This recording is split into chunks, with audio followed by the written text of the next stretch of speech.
ici à Mayotte, concrètement, comment vous évaluez les enjeux de ces élections? Bon, les enjeux de ces élections ne sont pas calculés tout simplement au niveau local, mais ils remontent jusqu'au niveau national.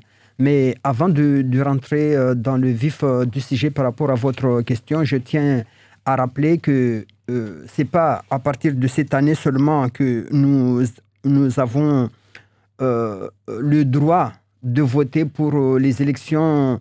euh, euh, comment vous dire? Professionnels. Les élections professionnelles dans les toutes petites entreprises. Mais c'est depuis 2012 que cette possibilité a été mise en place.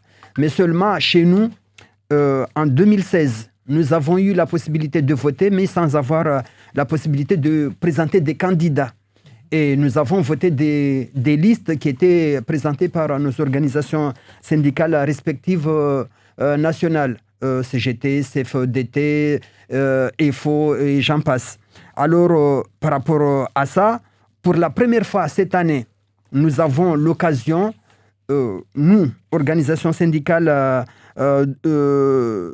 représentatives au niveau du département, nous avons l'occasion de présenter une liste de candidats. Vous savez que dans les TPE, nous avons une multitude de branches d'activité. Alors, nous avons fait le nécessaire pour pouvoir obtenir des salariés de différentes branches d'activité. Mais cela est vraiment très difficile de faire comprendre, d'expliquer auprès des salariés des petites entreprises les enjeux de cette élection. Pour qu'ils puissent, quels sont les enjeux? Quel est l'intérêt pour qu'ils puissent adhérer à cet objectif, pour qu'ils puissent... les enjeux, c'est quoi? D'abord, je tiens à rappeler que nous avons toute une équipe qui est là encore, qui s'occupe de l'organisation des démarches à faire depuis... parce que les élections ont été repoussées à cause de la crise Covid, mais ils devraient avoir lieu bien avant, au mois de novembre et décembre. Alors, aujourd'hui, c'est Madame Youssouf Ali Rafza qui est chargée d'organiser ces élections professionnelles au sein de l'UCFDT.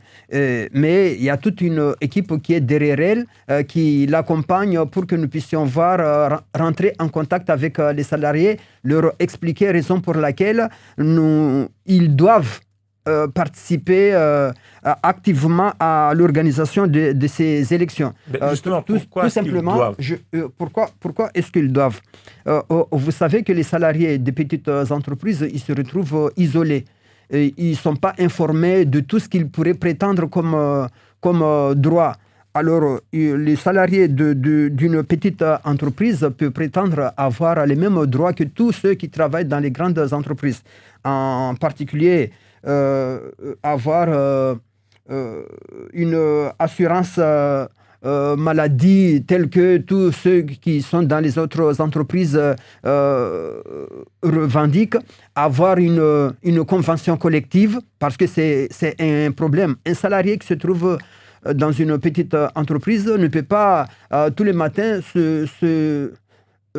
faire face à son employeur direct, parce qu'ils sont 5, ils sont maximum 10, pour demander à son employeur comme quoi il voudrait avoir une augmentation de salaire, il voudrait avoir la possibilité d'aller se former, il voudrait... c'est des choses comme ça qu'ils voudraient obtenir, mais qu'ils n'ont pas la possibilité d'avoir les informations nécessaires pour savoir comment faire pour pouvoir les obtenir.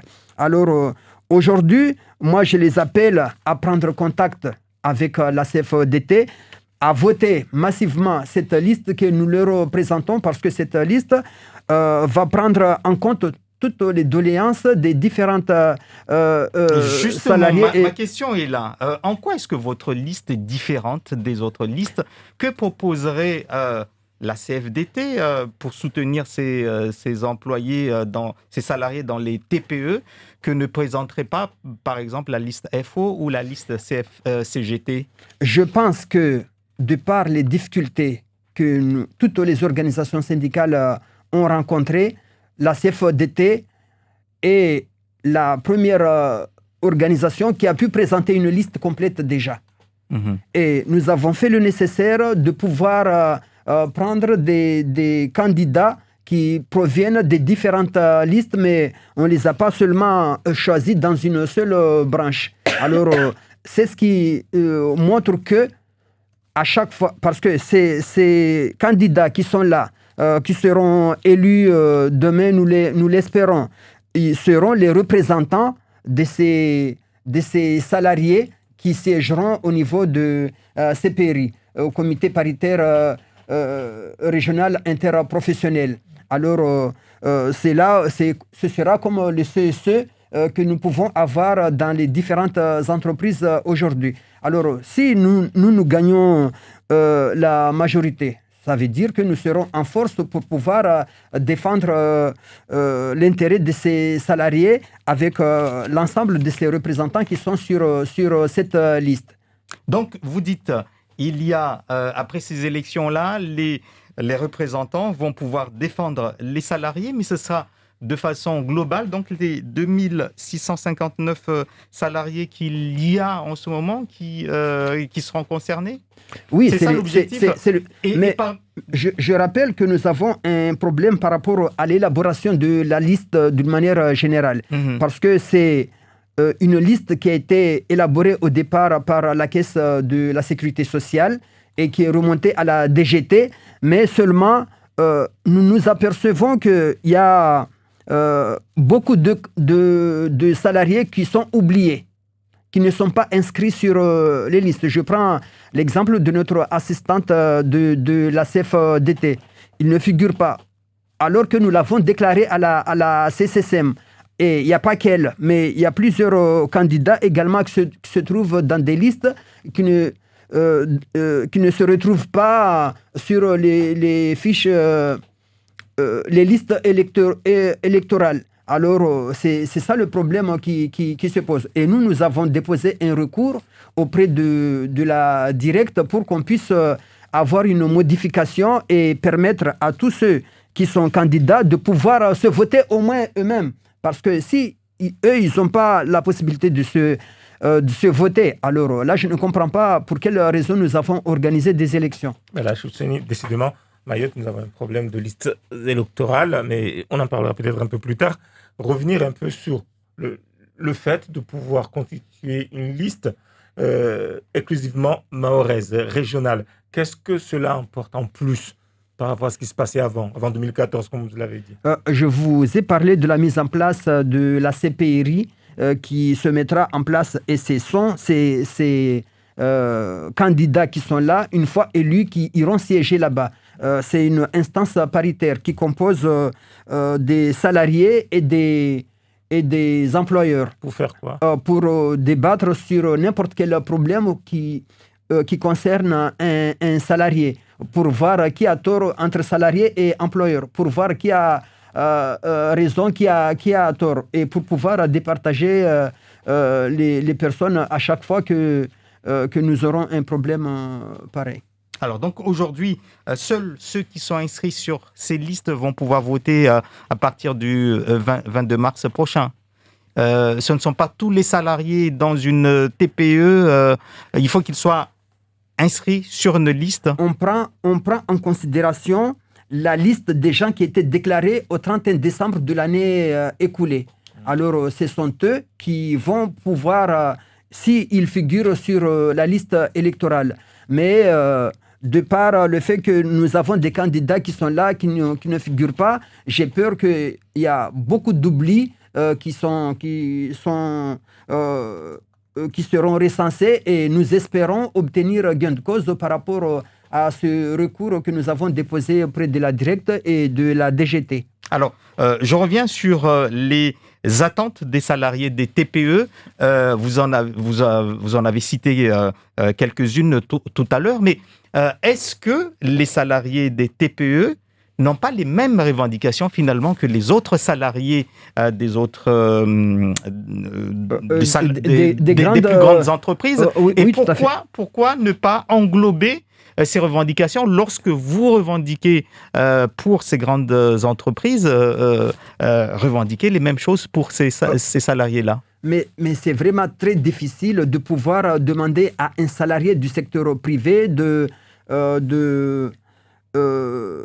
d'abandonner son activité et perdre une journée de salaire pour venir revendiquer ses droits. Mais le fait que l'État a pu mettre en place ces élections d'une manière globale pour tous les salariés, on a parlé de 5 millions de salariés qui sont concernés. Moi, je trouve quand même que c'est une grande avancée qui devrait permettre d'interpeller tout salarié et voir se constituer candidat tel que nous l'avons fait là aujourd'hui pour qu'ils puissent être au devant de la scène et revendiquer l'amélioration de leurs conditions de travail. Alors, la crise sanitaire a conduit justement à la suppression de près de 3000 postes ici à Mayotte, selon l'INSEE.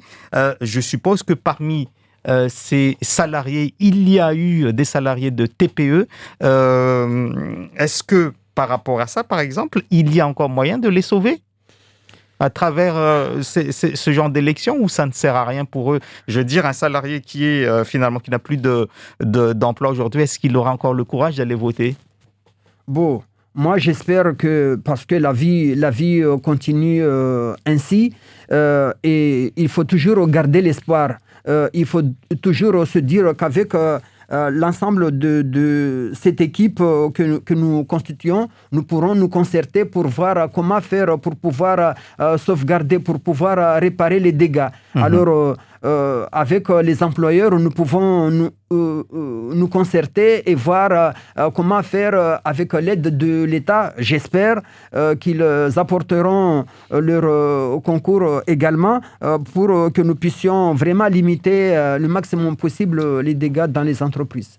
Pour finir, Bala Chousseni, comment va se passer alors cette élection? Il faut venir voter dans l'entreprise, voter de façon électronique? Il y a deux manières de voter. Il y a le vote par correspondance. C'est un courrier qu'on envoie à la poste après avoir choisi le syndicat ou la liste qu'un syndicat a présenté.